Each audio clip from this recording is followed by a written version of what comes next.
I don't know if you're like me, but when I was in school, books are what I remember. If my teacher read a book, that is what I was going to remember.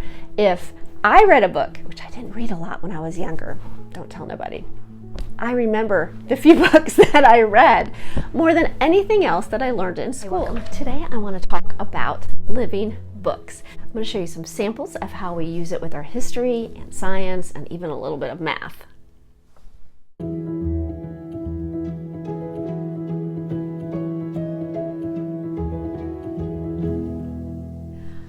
Hi, welcome. If you are new here, my name is Rachel. I am a homeschool mom of 4 boys. I have graduated too. We are on our 16th year in the school year. I have a 6th grader and an 11th grader, and we have been using living books pretty much the whole time. And I want to talk about that and just encourage you in your homeschool journey, whether you are using them or whether you are trying to decide on a curriculum or whether you are in the midst of a curriculum, but you feel like it's just not enough. That is what I'm hoping to encourage you with, because I feel like living books, they don't just give you facts, but they show how decisions and actions determine a reaction. And they also give you a better glimpse of what was going on in that setting, in that era of history, or maybe it was a science discovery. So many scientists we have read about. It's amazing to really get a hold and see what their true life and testimony were about and how far they went just to get that discovery. I have been listening, not really reading, but listening to a book on Audible, and I will share it right here. It is called Raising Spiritual Champions, I think, but I'll link the picture here. And he made a comment that brought all this to my mind, but let me read it to you. It's not verbatim, but this is pretty much what he said. Using stories help emphasize and children remember better.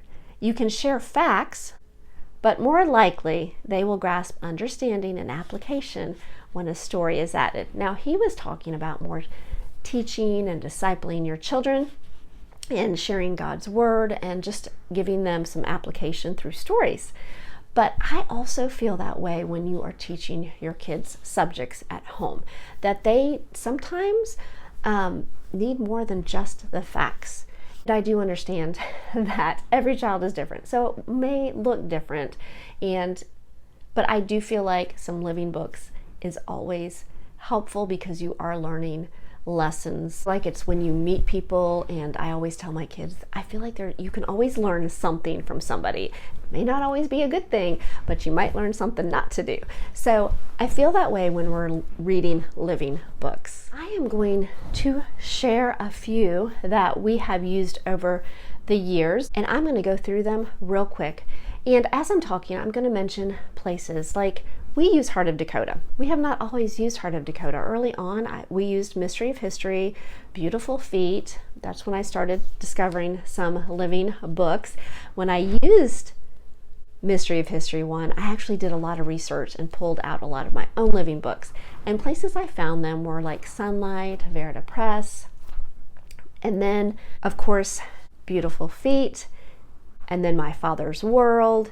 And I know some curriculums like My Father's World and Biblioplan give you a list of books. I don't know if they always come with the curriculum, but you can pick and choose what you want. And I think that's great, but I came to a point that when I found Heart of Dakota that it was already all laid out for me. Now, do we do extra? Yes, sometimes we do extra, and that would be more of our family time reads. Some of these may fall into those categories.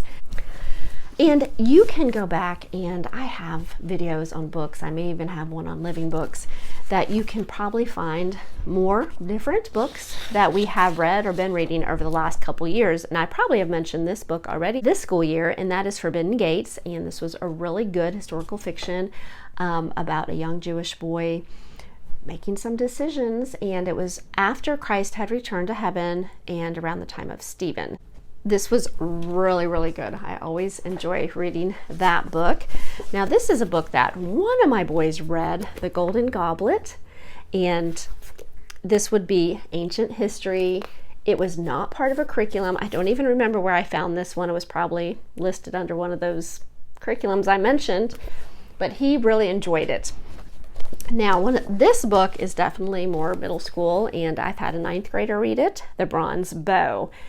Very good things just going on during the time of Christ. So now I'm going to be jumping around a little bit. I'm going to try not to do it too much. I know this school year you probably will see a lot of different books that I talk about with my 6th grader because we're doing Resurrection to Reformation. One of the books we're actually reading is Morning Star of the Reformation about John Wycliffe. Really, really good book.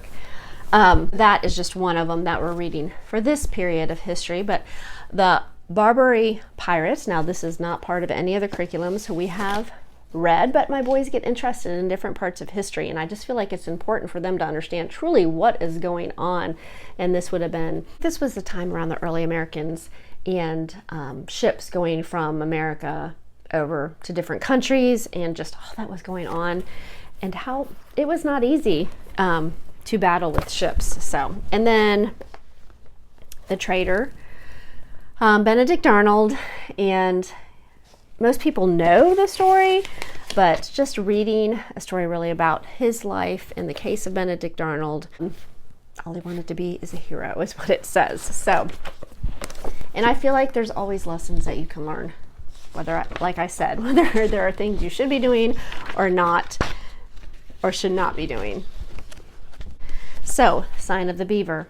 This is a great book to give you an idea, very early American, when they're still like, this one is about a family going into the forests of Maine, starting and trying to build a house and get his family there. And they have to leave the son there by himself for a while. Great book. This was a very short read, but it was Bulletproof George Washington, about his early years. This was so good and so detailed. Sometimes I read this last year, so my youngest was 5th grade. I was like hoping it was okay that he was okay about me reading it at all, because it's very detailed, very good.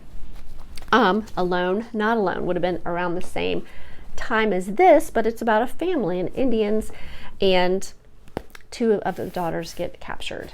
And this is all true story here. Great book if you haven't read this one. Okay, just here's some from the Civil War. This was such a good book, Lincoln, an autobiography. Now this book I actually seen from Not Grass. When my 3rd one was doing 8th grade, I think it was the year before I started doing videos, but him and I think it would have been my 3rd grader both listened. It was really, really good. I highly recommend it. When my youngest does American history here in a year or 2, I'm going to have him read this again, even though it won't be part of his curriculum. I think he'll enjoy it. And I had one boy who loved Chasing Lincoln's Killer. I think a couple of my boys read that. Rifles for Wadey. And there's so many good books for that era. I do want to mention that my oldest is using the Mystery of History 4, which is more definitely a higher up middle school, high school book. And the reason, this is a good example for why living books are nice. It's really good, Mystery of History, because we've been reading it together, and it's been really, really good. But today we were talking about Stalin and his whole life and what happened afterwards, and all the countries that became communist afterwards. And one of them was Romania. And they mention at the very end, they mention the Wombrands. And I'm not sure if I'm always saying their name right. And this story we are familiar with already, but if I read that and wasn't familiar with it, it wouldn't have meant as much to me. So knowing great stories and great people of history a little bit more in depth really does help, because I could talk to my 11th grader now and we could remember the suffering and all that he had to go through physically and mentally and spiritually during that era. So that was helpful. Being familiar with people in history definitely gives you a better aspect of really what was going on. I mean, you could say, oh, those countries were under communism, but what did that mean?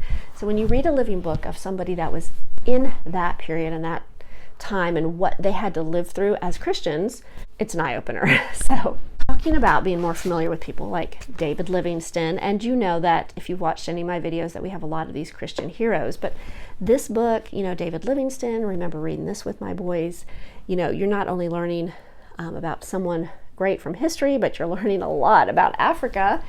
And also John Flynn. I was not familiar with him at all, and he did a whole lot of evangelizing Australia through flight, was actually a little bit in World War II himself, helping in that area. So biographies are a great way to enhance with history. I'll show you just a few more because this video could get really long and I could go on all day about living books, but I'm trying to show you a few that might not actually be in our curriculum or I haven't used in the last couple years since I've been on here. And this is actually from the Holocaust. It's the boy in the Nazi death camp surviving Hitler. This we used the year before I started videos. So my third one would have been an 8th, and then I would have had a 3rd grader. And I was trying to find something that I felt okay about reading to him because I wanted to read something to my 8th grader, and this was perfect. This was really, really good. I feel like it gave definitely enough information.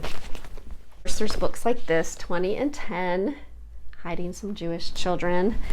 Now these are a couple books that I know I have not mentioned and my son will probably read in a couple years. Under the Hawthorn Tree, and this is about the potato famine in Ireland in the early 1900s. Look at me. It's been a long time, but this book was so good. And then Mama's Bank Account, really, really good. Early 1900s. The funny, touching, gentle story of a Norwegian American matriarch and her loving family. This is really good too. Always read about scientists. My son read these, my oldest, this was part of our curriculum, read these in 8th grade, Maria Carey. These are solutions, profiles, and science for young people. And he really enjoyed these. He read these pretty quickly, probably quicker than the curriculum said to. For math, I'm just going to show you a couple. I'm sure there's more out there, but I think all my boys have been through the book Archimedes, and I don't have it. It's actually packed away, so I'm going to picture it right here. Early ancient mathematician, did a lot of discovering of measurements and building things. And then carry on, Mr. Bowditch. I think I've mentioned this in past videos because a couple years ago my son listened to the audio. He listened to it a couple times, and I think he's read the book too, but he is pretty much a mathematician, but does a lot of calculating for money for people, but then goes on ships and helps them navigate, which involves a lot of numbers. So, and he also teaches the sailors, which I thought was so encouraging. But this actually motivated him to want to do math. And really just learning about pilots and what they have to know has motivated him. Math does not come easy for him. So just picking up a book of someone that has to use math and why they need to know it, just help motivate them a little bit when it's something like he liked ships at the time and he likes planes now. So knowing he's got to learn his numbers, reading about people, that would help. So, all right. I hope this was a little bit helpful in whatever stage you're in. Maybe you're a new homeschooler. Maybe you've been homeschooling for a long time and you sort of fell away from living books. Even if you just pick out a couple for this school year. I don't know if you're like me, but when I was in school, books are what I remember. If my teacher read a book, that is what I was going to remember. If I read a book, which I didn't read a lot when I was younger, don't tell nobody, I remember the few books that I read more than anything else that I learned in school. Let me know if you're the same. So that's why I just feel like this is so important, especially when they're learning a lesson, learning about different people, learning how God used them, and encouraging your own children on how God can use them. He has purpose and a plan for them also. I do appreciate you all watching. If you like homeschool content, give this video a thumbs up and subscribe. That would encourage me so much. I just had a coughing fit. Appreciate you all watching. We will talk to you again soon.